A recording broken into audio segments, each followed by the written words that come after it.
Ótimo. Gravação iniciada, então podemos começar a falar. Bom, hoje a gente vai falar sobre o tema 16 do trabalho da aula, que é diagramas de fase e a separação de misturas binárias de líquidos voláteis. Então, primeiro vamos lembrar um pouco das transformações dos estados físicos, sólido, líquido e gasoso.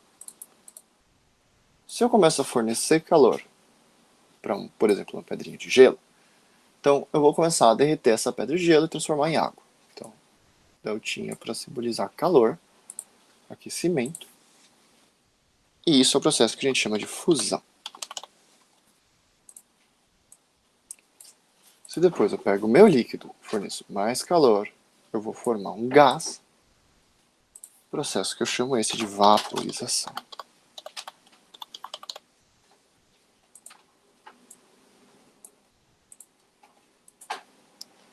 Eu posso também passar a fazer o contrário, do gasoso para o líquido, em que eu esfrio, eu tiro o calor, asterisco para simbolizar como se fosse um floco de neve. Então aqui eu estou esfriando e eu formo, e eu estou fazendo o processo de condensação. Eu também posso passar do líquido para o sólido, retirando calor no processo de solidificação.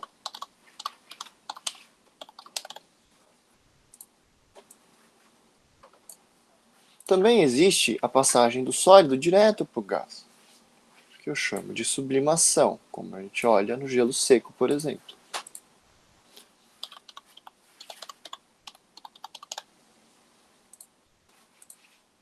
Mesma coisa, eu posso passar do gás para o sólido direto, que eu também chamo de sublimação, ou até mesmo de deposição, como visto em algumas fontes.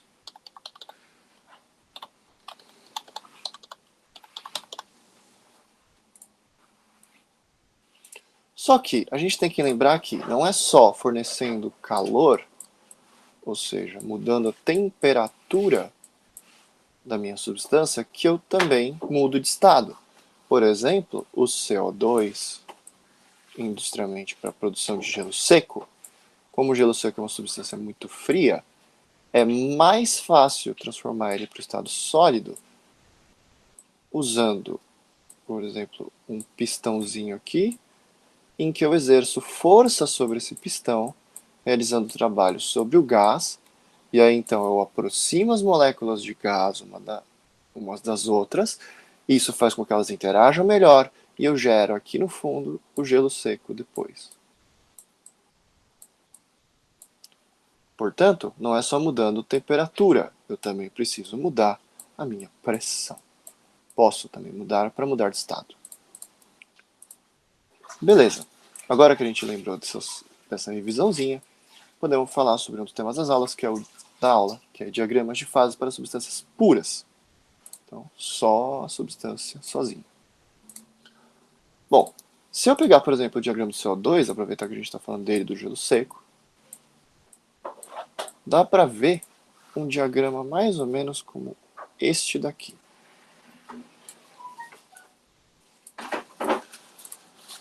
Bom, mas o que quer dizer essas três regiões aqui e o que significa essas curvas? E esses pontos aqui, eles têm importância? Bom, vamos discutir isso aí.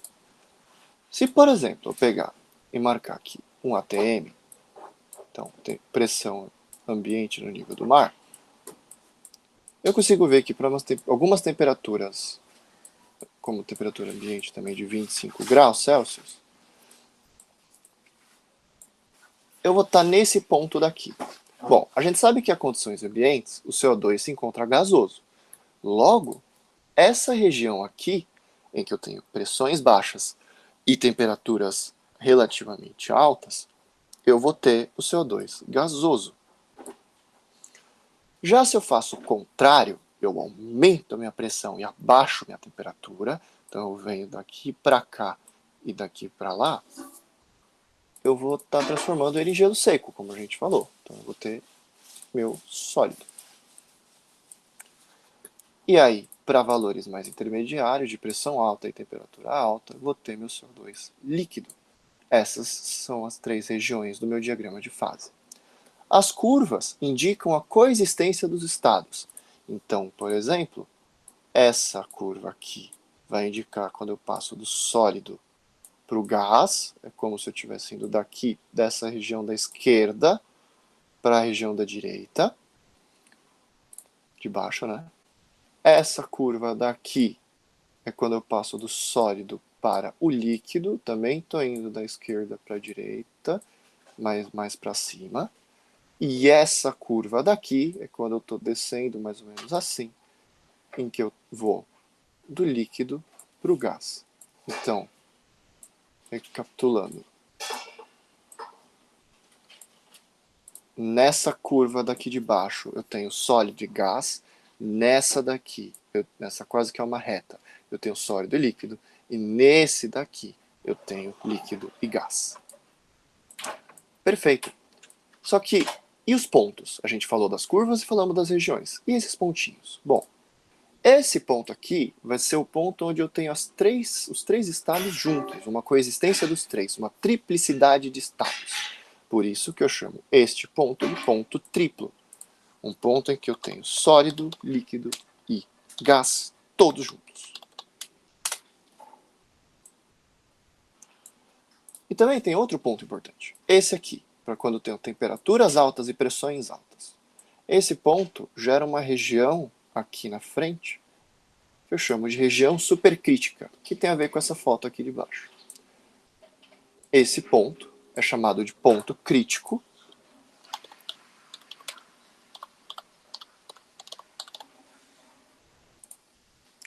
E o que quer dizer o ponto crítico? Essa região supercrítica é quando eu não tenho mais uma distinção clara entre líquido e gás, como visto na foto. Aqui eu tenho líquido e aqui eu tenho gás. E entre eles eu tenho uma interface bem nítida. Dá para ver onde acaba o líquido e onde começa o gás e vice-versa. Conforme eu vou subindo a temperatura, então indo para a direita, e aumentando a pressão, indo para cima, eu percebo que essa interface some, como nessa foto aqui. E aí eu não sei mais se isso aqui é um gás, nem mais se isso aqui é um líquido. Isso é o que a gente chama de fluido supercrítico. Que é um fluido que ele é como se fosse um líquido de baixa densidade ou um gás de alta densidade. Fluido supercrítico. E por que ele é interessante? Porque ele tem propriedades tanto de gás quanto de gás. Tanto de gás quanto de líquido, desculpa. Então, eu consigo usar ele como, por exemplo, um solvente, já que ele tem propriedades de líquido, e usar para ele arrastar, fazer como se fosse uma levigação, e arrastar moléculas para fora de uma substância. Por isso que o CO2 supercrítico, por exemplo, é usado para fazer café descafeinado. Eu posso dissolver a cafeína usando a propriedade líquido dele e arrastá-la para fora usando a propriedade de gás e então fazer um grão descafeinado. Último ponto importante do diagrama, é legal a gente saber como que pressão e temperatura variam, fazendo uma relação de derivada de dp/dt. Bom, vamos analisar primeiro como que as entropias variam.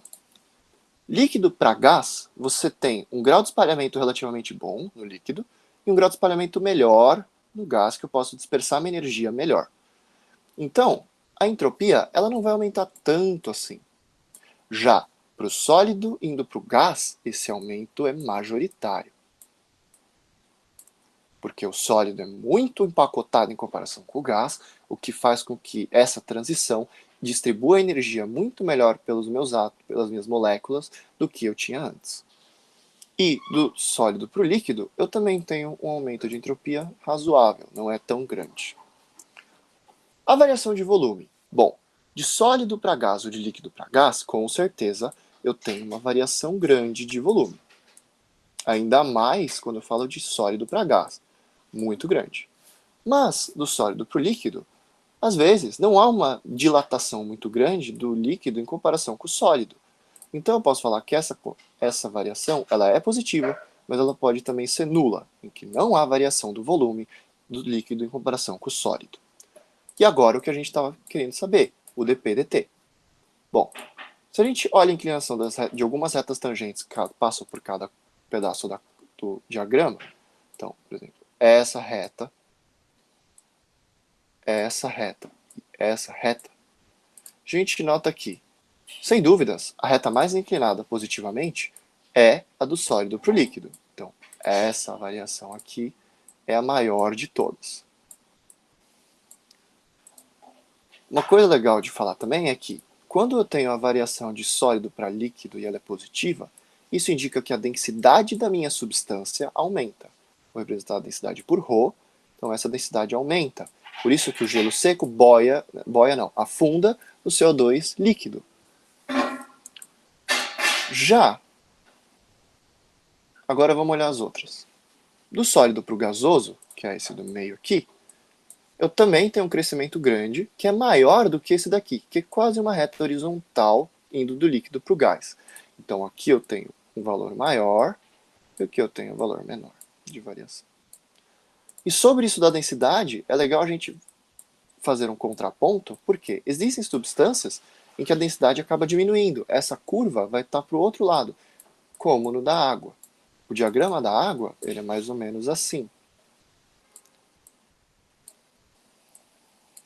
Em que, na verdade, deixa eu colocar de outra cor para destacar. Essa curva tem sentido negativo, ela decresce. Então a derivada dp/dt é menor do que zero. Se é menor do que zero, isso significa que a densidade do gelo em comparação com a da água é menor. Por isso que o gelo boia na água. O que é bom, afinal a gente precisa de uma substância mais fria boiando em um líquido mais quente para poder gelar aquele líquido por questão de convecção. E, semelhantemente ao que a gente tinha no do CO2, aqui é o sólido, aqui é o líquido e aqui é o gás. E esse diagrama é o diagrama da água. Ótimo. Só que tem uma coisa. No laboratório, e lugares que não são laboratório, a gente muito raramente trabalha com substâncias puras. Normalmente a gente trabalha com misturas. Então, vamos considerar misturas binárias ideais, A e B, por exemplo. Então, são misturas homogêneas de dois líquidos voláteis, genéricos A e B, em que o mais volátil é o A. Então, se, por exemplo, tivesse uma mistura homogênea de líquidos voláteis como água e álcool, o mais volátil é o álcool, então eu estou falando que seria o componente A. Bom, vamos primeiro entender a temperatura. Por quê? Se a gente tem uma mistura homogênea, a gente sabe que um jeito de separar dois líquidos voláteis seria usando, por exemplo, destilação. Então faz sentido a gente querer saber como que a fração molar, esse valor ZA, da substância mais volátil, o etanol nesse caso seria o A, varia em função da temperatura, conforme eu vou aquecendo isso. O que se observa é um padrão desse estilo aqui. Vou fazer mais inclinado para destacar melhor. Então, aqui eu tenho uma curva roxa, que eu não usei cores aleatórias, e aqui uma curva amarela. A curva roxa, como eu falei antes, o roxo eu usei para o líquido. Então quer dizer que, para temperaturas baixas, sempre a mistura, esse gráfico indica a mistura, vai estar líquida. Então, esse pedaço todo para baixo dessa curva roxa é o líquido. Analogamente, lá para cima, eu tenho o gás. Toda a mistura vai se encontrar gasosa. E entre os dois, aqui no meio, eu vou ter uma mistura de líquido com gás. Ótimo. E como é que eu leio esse diagrama? Bom, vamos pensar primeiro que a gente tem uma mistura de dois líquidos. Vamos supor que a fração molar de A é 0,25. Então a fração molar de B vai ser 0,75, já que ZA mais ZB é sempre igual a 1. que os dois juntos formam minha mistura. Então, eu vou subir a temperatura. Começo a subir a temperatura, esquentar a minha mistura, até que de repente eu chego neste ponto. Este ponto, minha mistura ainda está líquida. Mas, se você reparar, eu conseguiria fazer uma reta horizontal aqui e descobrir que tem uma parte de vapor. Mas, como eu acabei de começar a ferver, ou seja, formar a primeira bolha, por isso que eu chamo esse ponto de bolha, que a curva roxa também é chamada de curva de bolha, a fração de gás vai ser majoritariamente aquela de A que eu posso ter, já que o A é mais volátil, mas mesmo assim a minha mistura vai se encontrar toda líquida. E esse aqui vai ser o XA, a fração molar do A líquido. Quer dizer que então a mistura toda está líquida, mas eu tenho só 0,25 de A dentro do meu líquido, enquanto eu tenho esse valor aqui entre 0,5 e 0,75 de A gasoso. Não quer dizer que eu tenho parte da mistura gasosa e parte da mistura líquida, né? Toda ela está líquida, porque eu acabei de começar a vaporizar. Então eu posso falar aqui, quando eu passo... Ótimo. Analogamente, eu poderia fazer a mesma coisa descendo o gráfico. Eu posso começar com uma mistura gasosa e ir descendo o gráfico, chegar nesse ponto aqui. Então eu estou descendo e eu chego neste pontinho. Esse ponto é o ponto que a gente chama de ponto de gota, que agora eu estou diminuindo a temperatura, então eu tenho dois gases, e um dos gases vai começar a condensar, aquele que for o menos volátil, e formar uma gotinha, ponto de gota. Perfeito. Uma coisa interessante. Aqui a gente considerou que a gente tinha acabado de começar a ferver, e aqui a gente tinha acabado de começar a condensar. Mas, e se eu tiver, por exemplo, uma faixa de temperatura aqui no meio, com uma fração molar também intermediária, e pegar, fazer de outra cor para destacar, e pegar um ponto aqui no meio. Como que eu sei o quanto de gás eu tenho, o quanto de líquido eu tenho na minha mistura e quais as frações dela? Bom, pela analogia que a gente fez com o ponto da bolha, a gente sabe que aqui vai ser um XA, também uma fração líquida de A.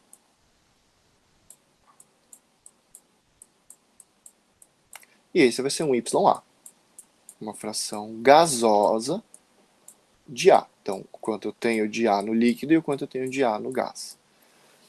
Mas, como que eu sei quanto de gás eu tenho no geral, A mais B, e o quanto de líquido eu tenho no geral? Para isso, eu posso usar o que a gente chama de regra da alavanca, que é uma expressão matemática que leva em consideração as distâncias do ponto até cada curva,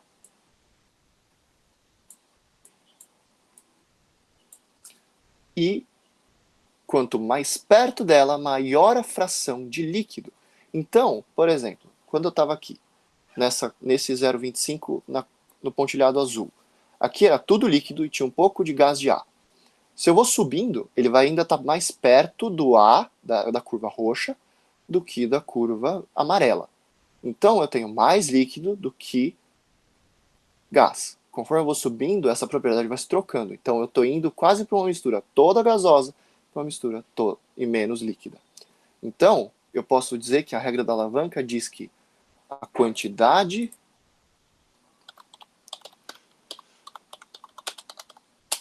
de líquido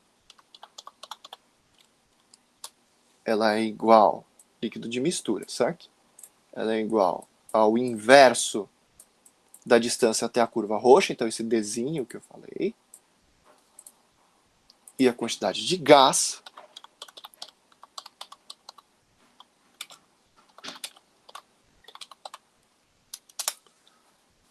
vai ser o inverso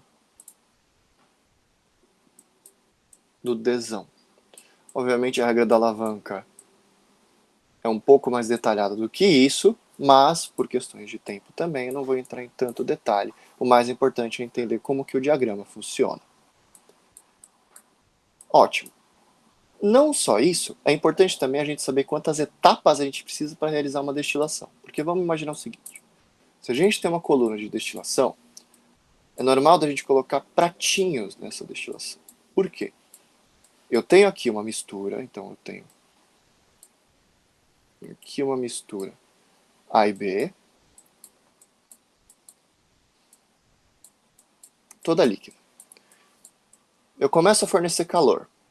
Conforme eu forneço calor, essa mistura vai começar a evaporar. Logo, eu vou começar, como o A é mais volátil, eu vou começar a passar mais A para a parte de vapor. Então, só que ele sempre vai querer, ele vai condensar de novo nesses pratos. E como ele está condensando sozinho, já que ele é mais volátil e o B vai demorar para chegar no pratinho, ele vai ficando cada vez mais puro, até que em algum ponto eu consigo o A puro, que está aqui. A puro. Separei o A do B completamente. Lá em cima, que eu tinha 0 A, eu tenho o B puro.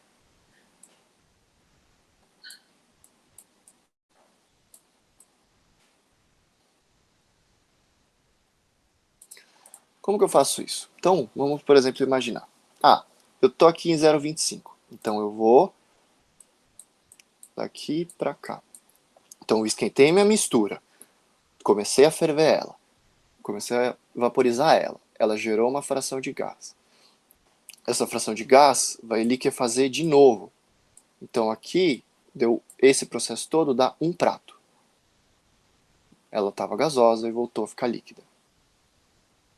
Depois, eu começo a ter outra fração de gás, e essa fração de gás começa a gerar outra fração de líquido, até que eu chego no A puro, nesse ponto aqui. Então, são sucessivas etapas de vaporização e condensação, como a gente observa numa destilação, que vão separando e purificando a minha substância. E aí, o número de pratos teóricos que eu preciso colocar vai ser equivalente ao número de etapas que eu tenho. Um prato aqui, outro prato aqui, outro prato aqui. Então, para uma fração molar de A de 0,25, eu preciso de 3 pratos teóricos.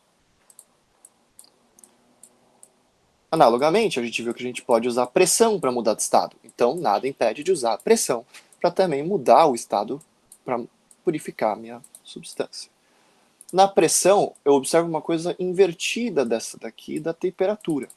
A curva roxa vai estar aqui, quase uma reta, para alguns casos, e a amarela vai estar embaixo. Então, eu tenho o meu líquido em cima e o meu gás embaixo. Da mesma forma, dentro dele, eu tenho líquido mais gás. Isso faz sentido, não? Porque para as pressões baixas, minha substância vai se encontrar gasosa. Já quando eu aumento a pressão, eu estou aumentando a proximidade entre as moléculas, ela se encontra líquida. Ótimo. Analogamente, eu posso pegar, por exemplo, o 0,25 de novo. Então, eu começo a aumentar a pressão de uma mistura gasosa e formo a primeira gota. De novo, aqui eu tenho ponto de gota.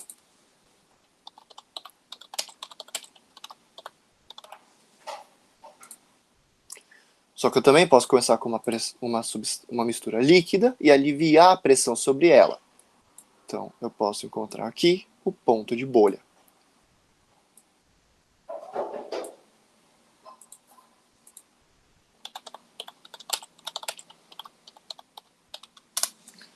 E da mesma forma,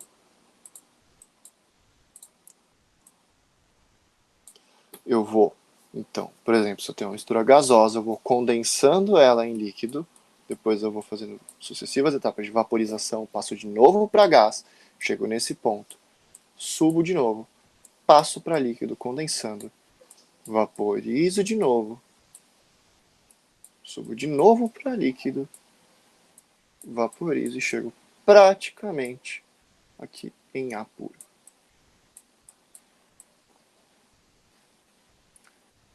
E de novo eu tenho um prato, 2 pratos, 3 pratos teóricos. Deve-se lembrar que esses diagramas que eu apresentei são para misturas ideais. Se eu tenho uma coisa não ideal, eu posso observar, por exemplo, um diagrama com esse comportamento aqui.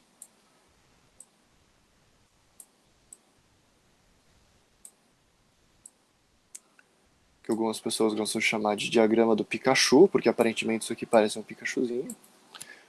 E aí eu posso ter misturas eutéticas ou azeotrópicas, em que os pontos de ebulição e fusão mudam drasticamente e fica mais complicado de fazer a separação dos componentes, mas o importante e mais crucial é entender como funcionam as substâncias, as misturas ideais, para depois poder analisar isso aqui. Afinal, é uma análise praticamente idêntica, só um pouco mais complexa.